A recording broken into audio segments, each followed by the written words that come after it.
ក្មេងប្រុសម្នាក់លេងពូនរកនៅក្នុងទូខោអាវប៉ាគេស្រាប់តែចៃដនប្រទេសឃើញក្រវិលគួយខ្យងមួយនៅទីនោះតែម៉ាក់របស់គេមិនដែលពាក់ក្រវិលបែបនេះទេគេក៏ដឹងភ្លាមថាមានរឿងមិនស្រួលហើយយប់ឡើងពេលប៉ាចេញក្រៅគេក៏លួចជិះម៉ូតូតាមពីក្រោយដោយការគិតគេកំពុងតែលួចតាក់ទងជាមួយលេខាស្រីតែគេមិនបានចូលទៅខាត់ទេគេបែរជាតែប្រាប់លោកយាយដែលនៅឯបរទេសគ្រាន់តែដឹងរឿងភ្លាមយាយក៏ជិះយន្តហោះផ្ទាល់ខ្លួនត្រឡប់មកវិញតែពេលមកដល់ភ្លាមគាត់មិនបានទៅរករឿងស្រីលួចលាក់ទេគាត់ចាំឱកាសពេលកូនប្រុសណាត់ជួបស្រីម្ដងទៀតឆ្លៀតពេលកូនមិនចាប់ក៏លួចចាក់ប្រេងខ្យល់ចូលក្នុងស្រោមអនាម័យពួកឯងចូលចិត្តរឿងរំភើបណាស់មែនទេម៉ាក់ថែមប្រេងខ្យល់ឲ្យពិសេសឲ្យរំភើបដល់ចាស់តែម្ដង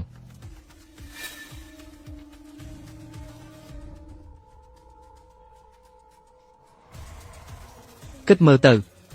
កន្លះម៉ោងទៀតដល់ម៉ោងពួកវាលួចជួបគ្នាហើយ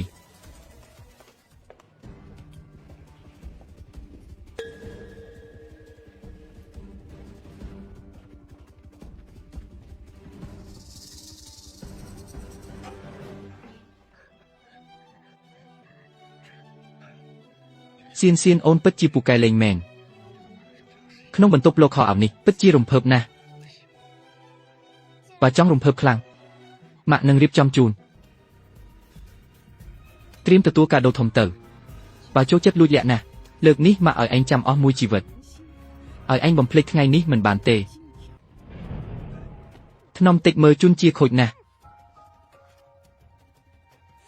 បន្ទប់លោកខោអាវនេះយកចិត្តមែនបងមានត្រៀមស្រោមអនាម័យមកតើមកហើយ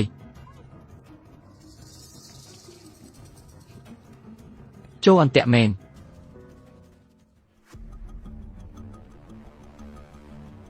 កូនសម្លាញ់ថ្ងៃនេះចុងសប្តាហ៍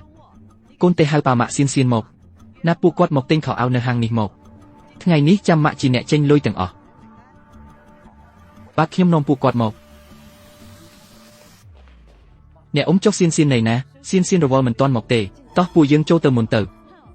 ខ្ញុំមើលទៅតាមពិតអ្នកឯងសម្លឹងមិនហៅនាងទេចង់ផាត់នាងចោលមែនទេមិននឹងអាចទៅខ្ញុំបានទៅហៅសៀនហើយតាពេលនេះនាងប្រហែលជាកំពុងធ្វើដំណើរមកហើយកុំមកធ្វើជាស្និទ្ធស្នាលពេកថ្ងៃនេះពួកយើងគ្រាន់តែឆ្លងកាត់ទីនេះទេខ្ញុំប្រាប់អ្នកឯងចុះកូនប្រុសអ្នកឯងអាចរៀបការជាមួយកូនស្រីខ្ញុំបានគឺជាសំណាងគ្រួសារត្រកូលឈិនធ្វើបុណ្យ8ជាតិហើយកុំសង្ឃឹមថាអាចមកជិះជាន់ធ្វើបាបកូនស្រីខ្ញុំឲ្យសោះអ្នកនិយាយត្រូវហើយសៀនជាកូនប្រសារដ៏ល្អខ្ញុំមិនឲ្យនាងពិបាកចិត្តទេត្រូវហើយលោកប៉ាជាតិនឹងខ្ញុំអាចយកសៀនបានជាសំណាងរបស់ខ្ញុំហើយម៉ាក់កុំមកធ្វើច្រិតជាម្ដាយក្មេកនៅទីនេះធ្វើឲ្យខ្ញុំខ្មាស់គេណាស់ពិតជាកូនប្រុសដ៏ល្អមែនឲ្យតែមានរឿងតែងតែចេញមុខការពារអ្នកដទៃជានិច្ចប៉ាម៉ាក់អញ្ជើញចូលទៅអង្គុយខាងក្នុងសិនទៅ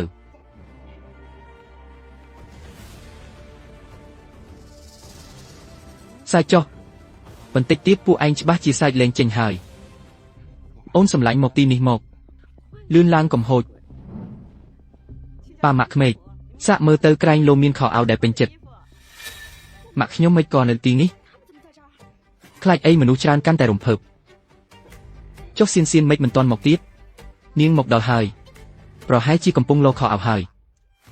មិនចឹងអ្នកទើបតែនិយាយថាសៀនកំពុងធ្វើដំណើរមកតើហាសហាខ្ញុំមើលដឹងអស់ហើយតាមពិតឈិនវងមីអ្នកឯងមិនចូលចិត្តកូនស្រីខ្ញុំទេខ្លាចនាងចាយលុយអ្នកឯងទើបចេះតែរកលេសបែបនេះមែនទេហេះបានខ្ញុំទៅវិញហើយអ្នកឯងធ្វើចឹងមិនសមសោះជប់សិនប៉ាម៉ាក់កុំទាន់ឲ្យទៅម៉ាក់ប្រញាប់ទេទៅសួរសៀនទៅថានាងមកដល់ណាហើយអូខេសៀនពិតជានៅក្នុងបន្ទប់លោកខោអាវមែនសៀនមិនក៏កូននៅក្នុងបន្ទប់លោកខោអាវអញ្ចឹងសៀនកូននៅខាងក្នុងមែនទេសៀនអំបាញ់មិញខ្ញុំដូចជាសំឡេងសៀនស្រែកនាងប្រហែលជាមានរឿងអីហើយអាយសៀនឆាប់បើកទ្វារមកសៀននិយាយអីបន្តិចកូនមានរឿងអីមែនទេម៉ាក់ខ្ញុំមិនអីទេគ្រាន់តែអំបាញ់មិញក្នុងបន្ទប់នេះមានកណ្ដុរធ្វើឲ្យខ្ញុំភ្ញាក់ព្រឺតនៅក្នុងបន្ទប់លោកខោអាវសុកមិនក៏ស្រាប់តែមានកណ្ដុរទៅវិញតើអ្នកឯងមើលថែសៀនយ៉ាងម៉េចហ្នឹងនាងតាំងពីតូចមកគឺសម្លូតណាស់ពេលនេះច្បាស់ជាភ័យស្លន់ហើយម៉ាក់អាចឲ្យខ្ញុំស្ងប់ចិត្តបន្តិចបានទេម៉ាក់ធ្វើអីក៏មិនបានការដែរសៀនកូនកុំខ្លាចអីណាពួកយើងនៅខាងក្រៅកំដៅកូនហើយខ្ញុំឃើញជន់ជានឹងសៀនចេញមកទិញខោអាវជាមួយគ្នាខ្ញុំស្មានតែជន់ជាអាចមើលថែនាងបានល្អមិនក៏ទុកសៀននៅខាងក្នុងម្នាក់ឯងអញ្ចឹងខ្ញុំនឹងទៅសួរជន់ជាឲ្យដឹងរឿង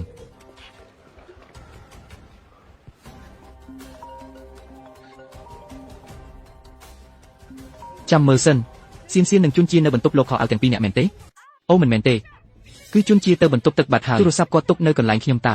ម៉ាក់និយាយផ្ដេសផ្ដាស់អីហ្នឹងសៀនមិនមែនជាមនុស្សស្រីផ្ដេសផ្ដាស់ទេឈិនវងមីអ្នកឯងចាស់ហើយ មិនក៏គំនិតស្មោកគ្រប់ម្លេះហើយស្មិចនឹងអាចនៅក្នុងបន្ទប់លោកខោអាវតែមួយទៅខ្ញុំមើលទៅអ្នកឯងចង់បំផ្លាញកិត្តយកកូនស្រីខ្ញុំតើត្រូវហើយកូនស្រីខ្ញុំស្លូតបូតណាស់ប្រុសស្រីនៅក្នុងបន្ទប់លោកខោអាវតែមួយសំរុំដែរទេតើអ្នកឯងនិយាយពាក្យមួយបង្កាច់កូនស្រីខ្ញុំបែបនេះមិនចេះខ្មាស់គេទេអីហាមួយបង្កាច់ឬអត់មើលទៅដឹងហើយម៉ាក់ពេលនេះពិតជាមិនអាចនិយាយស្ដាប់គ្នាបានទេមកមួយបង្កាច់ភាពស្អាតស្អំរបស់សៀនសៀននៅកណ្ដាលចំណោមមនុស្សម៉ាក់ពិតជាធ្វើឲ្យខ្ញុំខកចិត្តខ្លាំងណាស់គុំរត់ប្រយ័ត្នដួលអាយ៉ាមិនអីទេមុតរបួសត្រង់ណាទេគ្រាន់តែវីពីចំណុចសោះចាំបាច់ទៅប្រកាន់ជាមួយក្មេងដែរណែអ្នកឯងជាយាយរបស់គេណាបើស៊ូប៉ាល់ដួលមានគ្រោះថ្នាក់ខ្ញុំមិនលើកលែងឲ្យទេឈិនវឹងមីសៀនសៀនមានម្ដាយក្មេកដូចអ្នកឯងពិតជាសី8ជាតិហើយមិនត្រឹមតែមួយបង្កាច់គិតយូរពេលនេះសំបីតែក្មេងក៏អ្នកឯងធ្វើបាបដែរគេជាបង្កើតរបស់អ្នកឯងណាពេលនេះពួកឯងកំពុងតែអួតក្អេងក្អាងចាំដល់ពេលដឹងការពិតនឹងខ្មាស់គេមិនខាននិយាយបែបនេះមានន័យថាម៉េចម៉ាក់ធ្វើហួសហេតុពេកហើយដល់ថ្នាក់នេះហើយនៅចង់ទម្លាក់កំហុសឲ្យគេទៀតមិនក៏ខ្ញុំមានម្ដាយដូចជាម៉ាក់អញ្ចឹងអូកូនសម្លាញ់មិនអីទេមែនទេចាំប៉ាភ្លុំឲ្យចាំប៉ាពិនិត្យមើលឲ្យ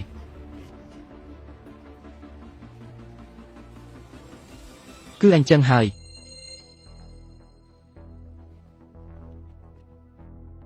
ក្មេងល្អយកតុកតានេះទៅប៉ាខ្ញុំឃ្លានបាយហើយមែនហើយយូរម្លេះហើយមិនក៏កូនប្រសានៅខាងក្នុងទៀតសៀនឆាប់ចេញមកប្រពន្ធសម្លាញ់រួចរាល់ឬនៅសៀនអ្នកគ្រប់គ្នានៅខាងក្រៅអស់ហើយជិតដល់ម៉ោងញ៉ាំបាយដែលយើងកក់ទុកហើយកូនឆាប់ចេញមកយើងទៅញ៉ាំបាយទាំងអស់គ្នាអ្នកទាំងអស់គ្នាទៅមុនទៅរត់ខោឲ្យខ្ញុំតាក់ជាប់សក់ហើយអ្នកទាំងអស់គ្នាទៅមុនរួចនឹងទៅរកភ្លាមបើអញ្ចឹងពួកយើងទៅមុនទៅមិននឹងបានទៅគ្រូសាតែមួយត្រូវតែទៅញ៉ាំបាយជុំគ្នាហើយខ្ញុំមើលទៅអ្នកឯងចង់ផាត់កូនស្រីខ្ញុំចោលមែនទេអ្នកឯងចង់តែមិនឲ្យនាងទៅទេពីមុនមិនក៏ខ្ញុំមិនចាប់អារម្មណ៍សោះថាអ្នកឯងពីពោយ៉ាងនេះឲ្យតែមានខ្ញុំនៅទីនេះគ្មានអ្នកណាអាចធ្វើបាបកូនស្រីខ្ញុំបានទេម៉ាក់ហេតុអីចូលចិត្តរករឿងសៀនម្លេះបើម៉ាក់នៅតែអញ្ចឹងខ្ញុំនឹងផ្ដាច់ទំនាក់ទំនងម្ដាយកូនជាមួយម៉ាក់ហើយបើចង់ចាំទាំងអស់គ្នាអញ្ចឹងក៏ចាំបន្តិចទៀតទៅប៉ាម៉ាក់ប្រញាប់ទៅមុនទៅមិនបាច់ចាំខ្ញុំទេអាយ៉ាសៀនមិនអីទេមានប៉ាម៉ាក់នៅទីនេះហើយគ្មានអ្នកណាហ៊ានធ្វើបាបកូនទេត្រូវចិត្តខ្ញុំម៉េចកាដូទី2ដែលខ្ញុំរៀបចំសម្រាប់ពួកវាទាំងពីរក៏ចិត្តមកដល់ដែរចុច link ខាងក្រោមដើម្បីទស្សនាវីដេអូពេញ